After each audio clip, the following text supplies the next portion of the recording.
We played. We laughed. We were loved. We ripped from the arms of our parents and thrown into the fire. We were nothing more than children. We had a future. We were going to be doctors, lawyers, rabbis, wives, teachers, mothers. We had dreams. Then we had no hope. We were taken away in the dead of the night, like cattle in cars, no air to breathe, smothering, crying, starving, dying, separated from the world to be no more. From the ashes, hear our plea. This atrocity to mankind cannot happen again. Remember us, for we were the children whose dreams and lives were stolen away.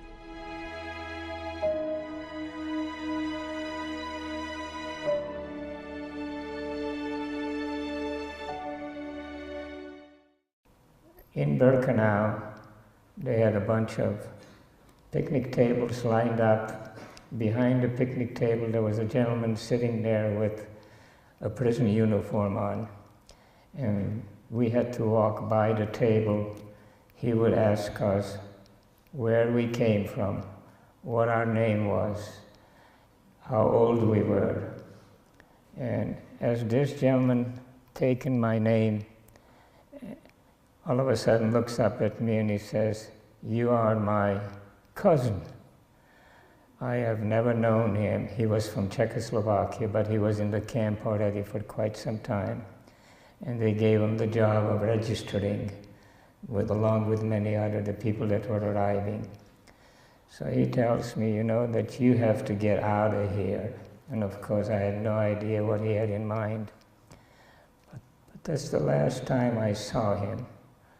But days later, somehow they got me and loaded me in another train and took me to a place called Mauthausen. Mauthausen is in the Austrian Alps. All the mountains surround us. We quickly discovered that Mauthausen is another death camp.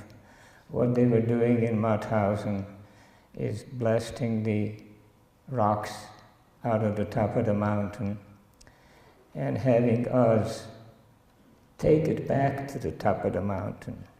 This was the way they were going to murder us.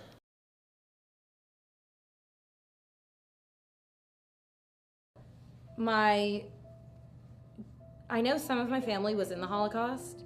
I have family from Russia and then Poland, and I know some parts of my great-grandmother's family were able to come back before Hitler invaded, but I know some of them, obviously documents were lost and we can't go all the way back and see who specifically was involved with it, but we definitely have lost. My family's from Germany. The Jewish part of my family's from Germany. And my grandfather was pretty lucky to come over to the United States because once the Holocaust started to rev up, the U.S. didn't accept that many Jewish immigrants from Eastern Europe. So we were definitely blessed. So.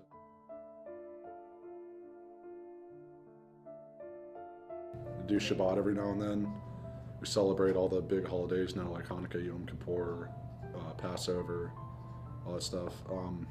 I learned how to speak Hebrew, but I forgot over the years. But yeah, I definitely would like to get more in touch with my Jewish heritage, I guess. Start doing a little bit more, or practicing our tradition a little bit more. My family celebrates Hanukkah, Passover, Yom Kippur. I should probably go to temple more often than I do. I pretty much only know the Hanukkah prayer, and I'm not really a good practicer, but it's a beautiful religion.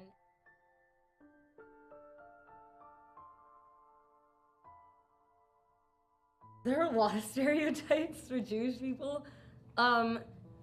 They're quite stingy with their money. They talk a lot. whenever people find out that I'm Jewish, they'll be like, "Oh, you don't look Jewish," and I'm like, "Didn't know Jews are supposed to look a certain way," you know? Like, I feel it's a common misconception that Jews are short, greedy little people, you know, they're not good at sports, curly black hair. They have big noses. They're all from the East Coast. Like, they're all from New York or just like have that accent. And that's not necessarily true. And it's kind of funny how people try to generalize like who looks Jewish and who, you know, like, oh, you look Jewish. Oh, like you act Jewish. You know, it's more than just that. It's a cultural thing by far.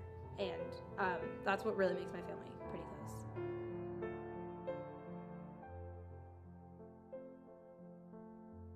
Even though I'm not affected by discrimination or stereotypes in my everyday life, I still feel it's very important to know where I come from. And I feel it's very important for other people who may not be a part of the Jewish faith to, you know, look into other cultures and try to broaden their horizon, you know? I feel that'd be a very good learning experience for anyone of any culture. It's a constant reminder in my family of just, you know, how privileged we are to be here and how lucky my family is to have had the opportunity to move here. So.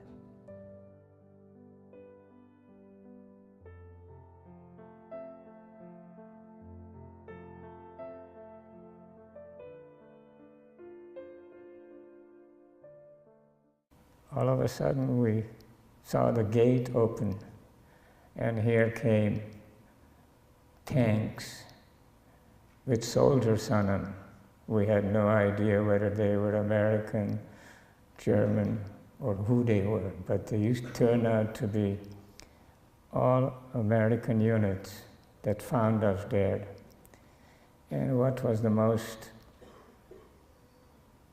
unbelievable thing that we saw there, everybody that came on those tanks were of black color.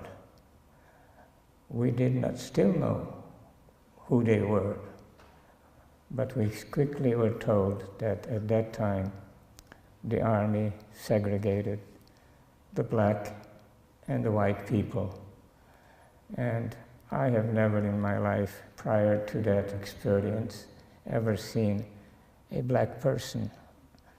And we were very scared because we did not know what they were going to do with us.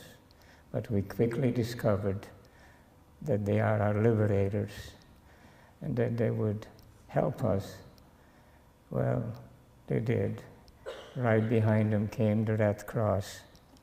And the Red Cross, along with the soldiers, they started treating us like human beings. At that day, I weighed 58 pounds, and I was 16 years old. I was nothing but skin and bones. Had the war lasted another day, I really don't think I would have made it.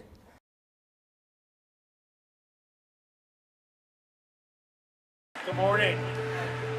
Welcome to the 2017 Coronado High School sophomore class trip to UCLA and the Museum of Tolerance. We're about 6:15 in the morning, and we got about 250 kids ready to go. Right here.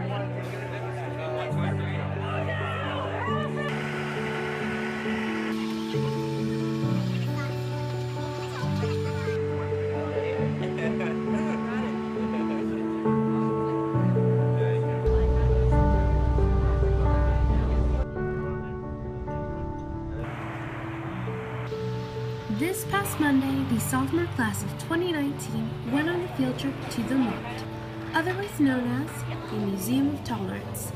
It was not an ordinary educational trip. Instead, it put many students in a first-person perspective of the Holocaust by giving them each an identification card of someone whom they didn't know lived or died until the end of the tour. It was definitely a very immersive and interactive museum that left many students speechless, shocked, surprised, and emotionally sympathizing with the victims of this tragedy known as the Holocaust. But let's now hear what students themselves have to say. Yeah, I just don't know like how people like had that in them to like hurt other people and like kill them. It makes me sad. And like there's hope in every way, and in bad times there's hope, like present day. I think that, like, even though the topic of the museum was really sad, I think there is hope because, like, you could obviously, as everyone was walking through, everyone, like, there's an effect on everyone. And I think everyone's, like, especially after going through that, starting to realize, like, how bad everything truly is and, like, how sensitive and, like, caring we need to be to everyone to prevent stuff like that from happening. Well, I mean, I just hope that, like, it will never happen again because that was, like, truly terrible. And I hope we can all just be tolerant. This definitely impacted the students, and we hope it impacts you as well, because we are the youth and the future that can prevent tragedies and events such as these from ever occurring again. I'm Angel Jimenez, signing off for Islander TV.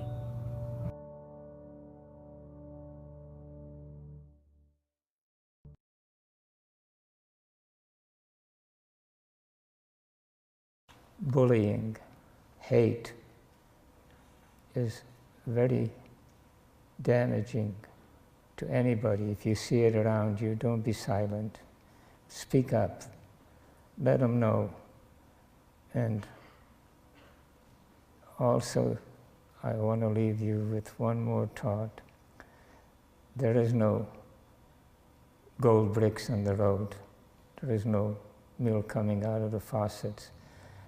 But there is an opportunity in this country for everybody to succeed and work hard and achieve what he set out to do.